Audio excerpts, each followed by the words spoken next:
Ang malinaw na layunin sa likod ng mga paratang na ito ay ang pagpapatalsik sa isang vice-presidenteng inihalal ng mahigit 32 milyong Pilipino at bunga ng kanilang malayang pagpapasya.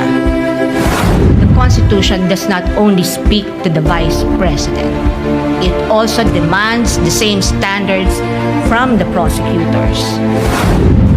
This is not the first time that members of the House of Representatives have attempted to remove the Vice President and in a manner not compliant with the Constitution. Mahalagang tandaan ang mahigpit na paalala ng ating Korte Suprema. Impeachment is not a purely political proceeding. It is primarily a legal, political, and constitutional mechanism.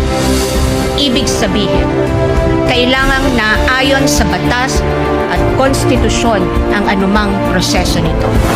Sa madaling salita, kinikilala ng ating saligang batas na sa bawat paglilitis, ang isang individual ay nahaharap sa malalim at napakalaking makinarya ng buong Estado.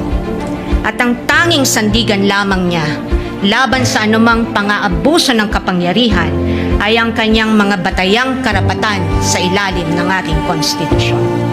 Kaya't mahalagang linawin na sa gitna ng pagtatangkang ikondisyon ang kaisipan ng mamamayang Pilipino at sa gitna ng walang humpay na komentaryo sa mga pampublikong espasyo, wala pang maituturing na anumang ebidensya o alegasyon na napapatunayan ng prosekusyon sa simpleng dahilan na ang bawat ebidensya ay kailangang dumaan muna sa paglilitis at pagsusuri ng korteng may tanging kapangyarihan sa ilalim ng ating saligang batas. Higit sa lahat, ang anumang paglilitis ay kailangang naayon sa itinatakda ng ating batas at konstitusyon at hindi lamang sa kagustuhan ng iilang may hawak ng kapangyarihan.